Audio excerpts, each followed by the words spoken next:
For this week's mystery, you guys wanted to hear about Nostradamus. Michael de Nostradamus, I think I said it right, was the name he was born with. We know him as Nostradamus. He was born in December of 1503. We know about Nostradamus because he was really famous. He was a French astrologer, apothecary, physician, and he was known for being a seer. A seer is somebody who can basically see the future. And he wrote a book that has 942 poetic predictions for the future. And every so often, somebody comes up with a different prediction from Nostradamus. And most of his predictions went pretty far into the future. For example, there's one about the World Trade Center. There's one about Hitler. There's one about a famous king. And all these things happen hundreds, 1,000 years after, not even 1,000, it was 1,500s, 400, 500, 600 years after he passed over. So every so often somebody will tell me, like, have you ever heard of Nostradamus? Did you hear about this, this famous seer? And they want to know, is he real? Because there's so many people that say, yeah, oh my goodness, he predicted 9/11. He did this, he did that. And then some will say, nah, he didn't predict nothing.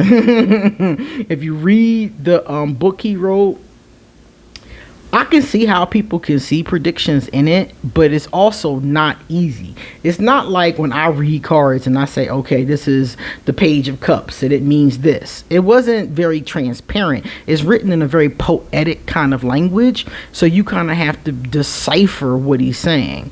And some of the stuff Nostradamus is seeing in 1503, so it hasn't been invented in his time period. Like, for example, when they talk about the World Trade Center, the lines say something about 2 iron birds.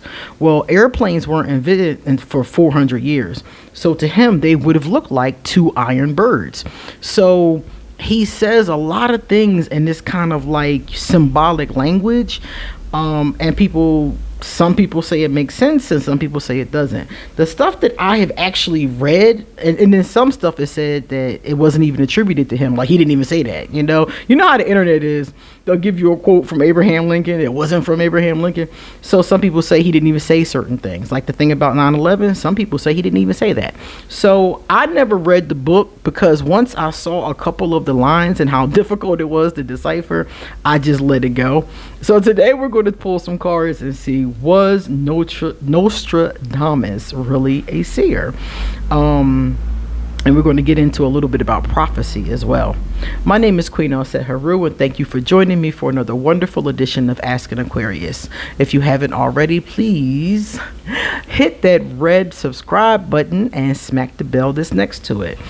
Please drop us a positive comment in the comment section, and if you want to get a reading done of your own, please email me or hit me up on social media. I'll be glad to help you out.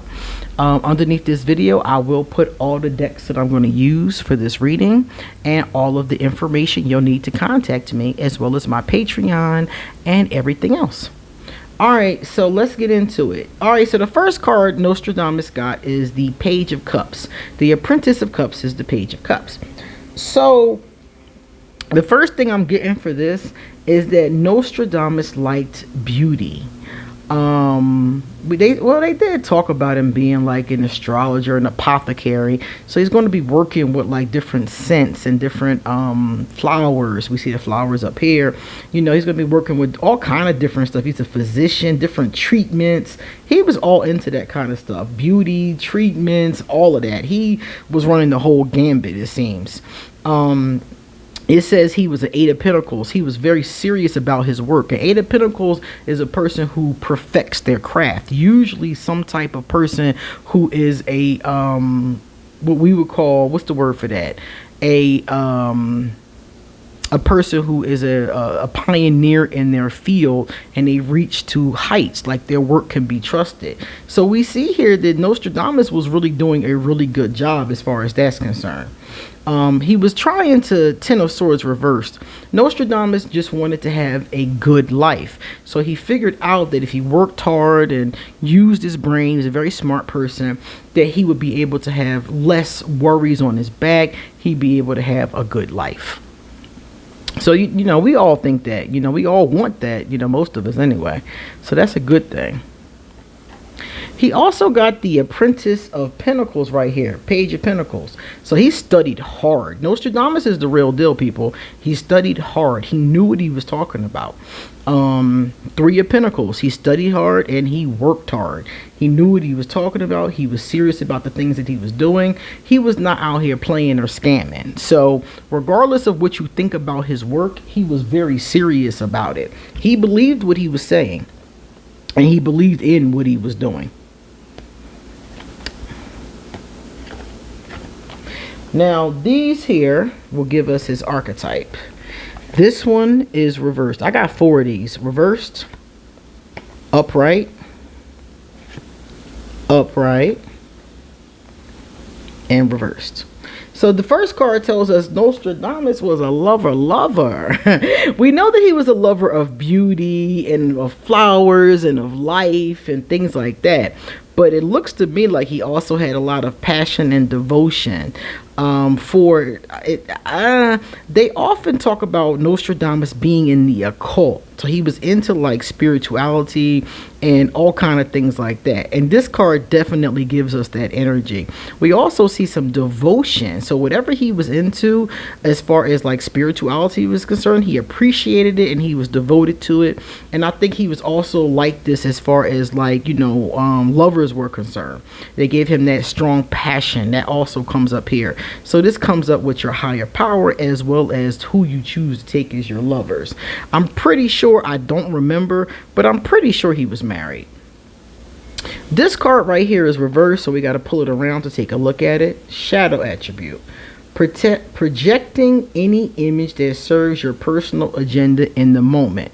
That's why you notice that even though he was an expert in his field, you notice that he kept on changing fields or overlapping with fields. You know, he's in the apothecary, he's a physician, you know, he's astrologer. Some people only do one of those things in a lifetime.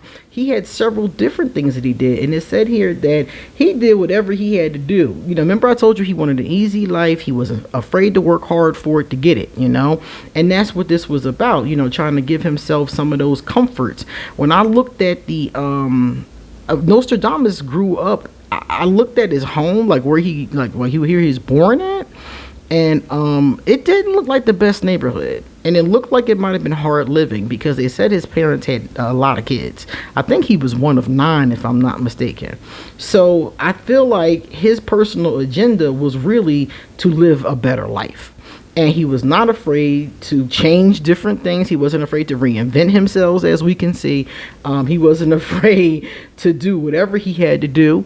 He really did enjoy being seen as a seer. We get that in the next card. He really did enjoy that. So he did whatever he had to do.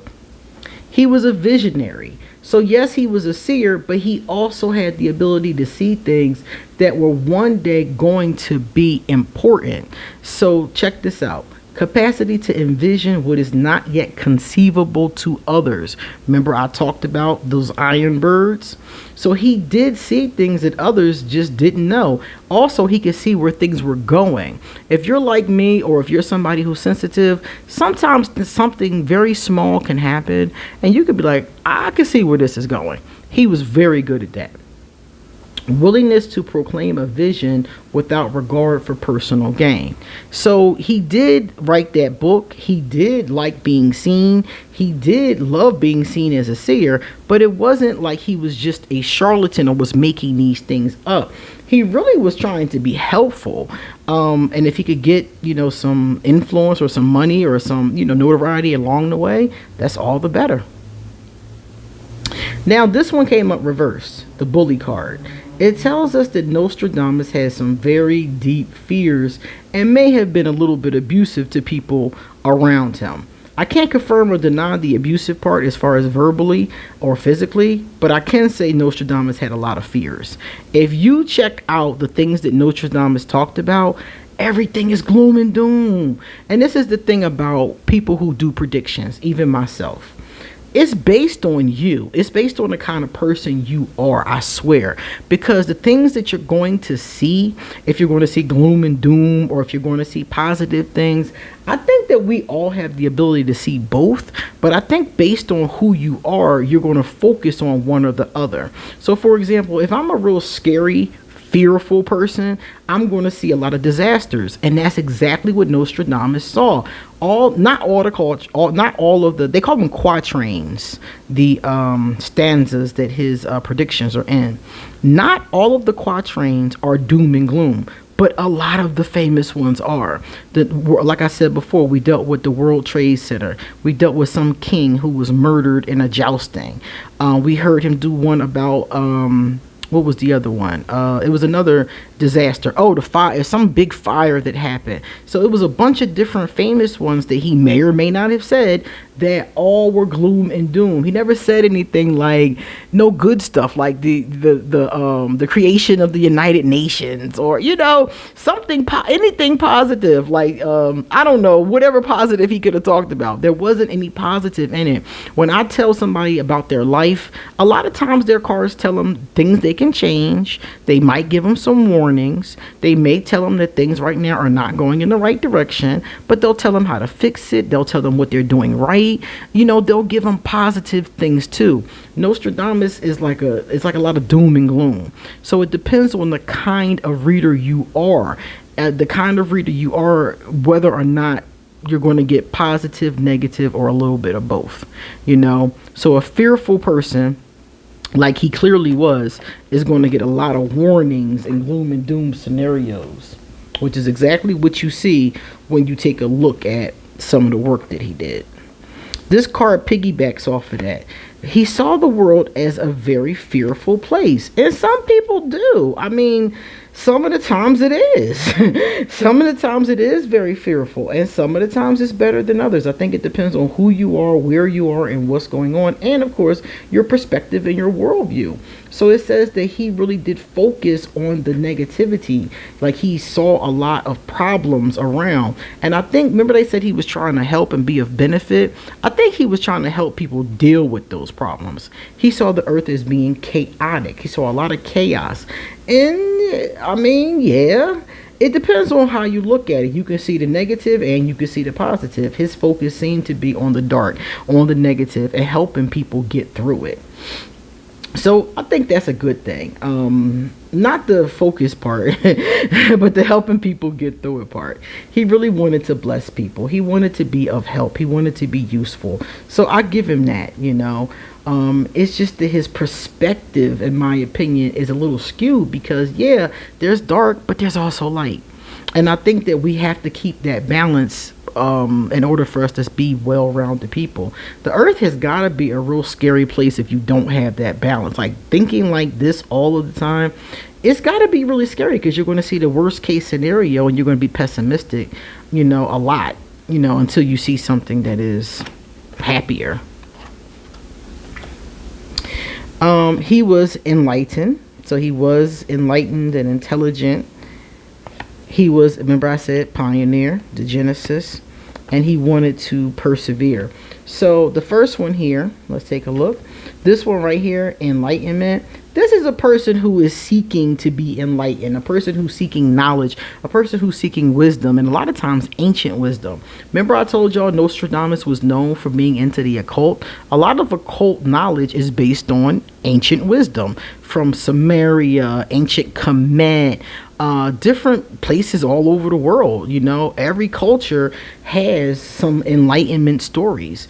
Has ancient wisdom. The Egyptian mystery schools, people would go there and study for 30 years. There was all kind of universities all over the world, throughout history. So he was one of those beings that definitely was seeking enlightenment. This one here, this is our Genesis card.